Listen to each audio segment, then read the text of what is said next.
So we've got a couple of questions here. The first one comes from Clock Rocket and the second one from MG Subby, but it all revolves around the same topic. So this week it was revealed, or rather there was, I think, an analyst report suggesting that while PlayStation 5 Pro enjoyed a pretty strong launch, the take-up has been running rather slower, like for like, compared to PS4 Pro. First question then. Greetings, DF team! Exclamation point. If the numbers are looking down for PS5 Pro, do you reckon it's because PSSR hasn't performed as well as predicted? PS4 enhancements were underwhelming, or PS5 Pro enhancements have been a very small mixed bag. All of them, some none. I'm assuming that's a PS5 meant in there.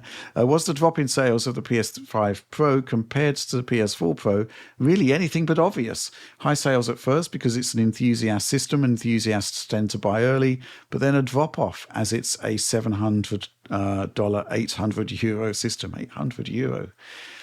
Which is 75% more / twice as expensive as the PS5 Pro was. Then there's the factor of 4K TVs becoming popular after the PS4 launch and the 4K being accounted for in that system, while there is no change in display support from PS5 Amateur to PS5 Pro. Is this really a surprise to anyone? John, thoughts on this one? Oh, man. I mean, the problem with PS5 Pro is multi-fold, I would say. So obviously the price is a big one, as it mentions, because it is significantly more expensive than the PS4 Pro was. But the PS4 Pro also had this, like, it came just at the right time as 4K TVs were taking off, right? And I think that factor, as I mentioned there, is central to this. That is, like, it's a very clear thing to message to the consumer to say, hey, you got that new 4K TV? PS4 Pro is designed for 4K TVs. And that's it. It's a simple thing to sell. The PS5 Pro, it's a very different beast. And in fact, even we've kind of puzzled, like, how do you sell this to a customer? It really almost targets like the type of person that is keeping track of PC GPU numbers and such, but just maybe wants to be on a console, right? Because that fundamentally the upgrades, they're, to us they're big enough, but I feel like the average consumer maybe just isn't going to appreciate or care about that stuff. And in some cases the differences are so small that you really have to like capture the footage, take it into Premiere, and can, you know, it's hard to appreciate, like, is this actually that much better? Is it even really better at all? And sometimes it's actually worse, thanks to PSSR having some issues, right? Like, I think you can still agree there. Like, how do you sell this to the average consumer? Mm-hmm. Like, it's a real problem. I mean, there's going to be a subset of people that want the most powerful thing that'll get it, but there's no clear reason to get this over a base PS5 at this point for a lot of people, because the PS5 itself is still very expensive. I think there's a lot of people that want a PS5, and when they can finally get to the point where they're going to afford it, maybe these Pro improvements just aren't worth that extra bit of money, right? Oliver? Yeah, I mean, I'd echo a lot of what John said. I think just the bare metal fact that the PS5 Pro is so much more expensive than the base console is what makes the situation a little bit unusual, because it's $700 versus $450 in the US for the diskless slim PS5, and the PS4 Pro was $400 versus $300 for that base console there last generation. That's a much higher price point relative to the base console here, and a much higher price point in absolute terms as well. At the same time, I think the PS5 Pro software is not as compelling as early PS4 Pro software at the moment, because checkerboard rendering did have its flaws. But a game that was going from 1080p to 1800p CBR or 4K CBR looked a lot better, I think. And even games that were going from 1080p to, say, 1440p, like an Uncharted or something like that, were operating on a margin of resolution where additional pixels really did matter, right? And you were getting a significantly better image in that case, and significantly more stable image. On Pro, it's more mixed. Like, you have some titles like F124 or GT7 where you get enhanced ray tracing, and that looks really good. You have titles like FF7 Rebirth that have much better image quality, but PSSR in general is not really to the level that DLSS is.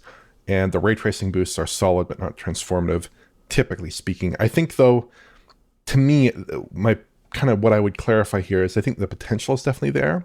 If PSSR is given the time and iteration that it needs, or you get titles like F124 that just have a ton of RT on the PS5 Pro that isn't really present in the PS5. So I think the potential is there, but at the moment, if I'm advising someone whether to buy the PS5 or the PS5 Pro, I'm really going to say, are you really interested in waiting a good year or two for those implementations to hopefully get up to snuff? Or are you fine with the PS5 in the here and now? I kind of lean towards the PS5 for most of those users, I suspect. It's interesting because I think what happened was, in terms of coverage for us, certainly at launch, there was a lot of titles that we could look at. And there were a lot of games, just by the law of averages, because there were so many of those enhancements, that actually showed tangible and impressive improvements, right? But the problem now is that all of that sort of back catalogue of enhancements have kind of come and gone. And what we're seeing now are just kind of like bolt-ons to a release schedule that's already kind of slowing down a bit. So, we're only seeing fewer examples of PS5 Pro upgrades. And then the quality of those enhancements has been quite variable. And it's kind of interesting, I think, Oliver, with your Monster Hunter coverage, where PS5 Pro, just down to the nature of the game, I think the comment that kind of summed it up to me is that it's basically what the PS5 version, base version, should have been like. Yeah. And users shouldn't be paying like, $699 to get that base experience, but you can now.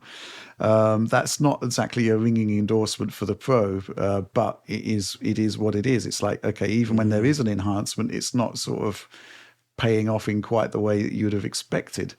PSSR, I think, it's pretty clear at this point that it is a work in progress, but it is getting better, and it is going to take them time for it to become, everything that it should be, specifically at lower resolutions.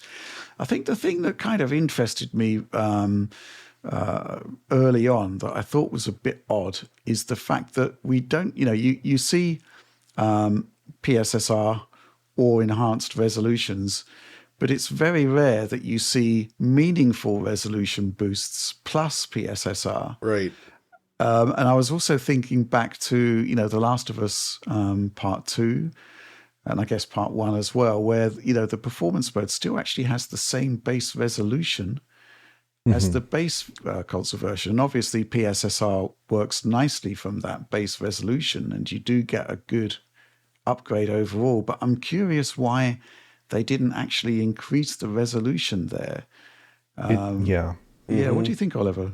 It seems like if you are increasing the resolution of some of the post-processing and you're adding in that 2.1, 2.0, 2.2, whatever millisecond 4K upscale there with PSSR, it seems like that basically eats up almost the entire margin of additional GPU time.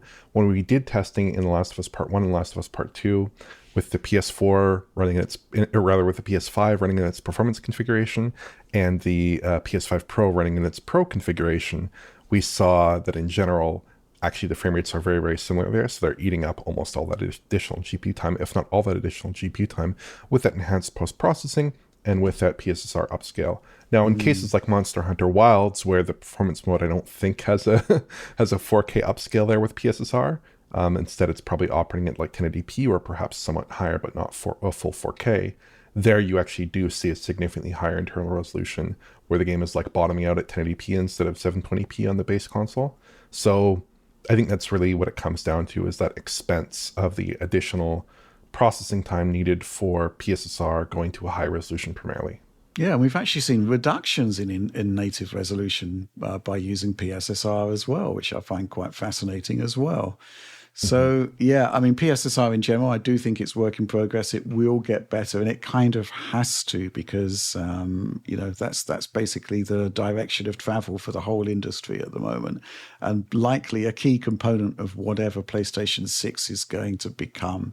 In terms of the drop-off in sales, I think it's exactly as MG Subby says, which is to say that it costs a lot of money. And the enhancements are only going to be enjoyed by, people who want best of the best. I think the other thing to factor in is that, when the PlayStation 4 Pro came along, it wasn't actually that much of a premium in terms of MSRP to actually go for the better model. $100 more. I guess maybe in real world terms, the gap would have been wider because they would have been more aggressively bundling the PlayStation 4, and probably would have been more sale deals, that kind of thing. But even so, the Pro was still attractively priced to the mainstream user. And I think, obviously it's becoming clear that $700 or 800 euros, wow, that's proving to be a bit more of an issue, right? I think that's just basic.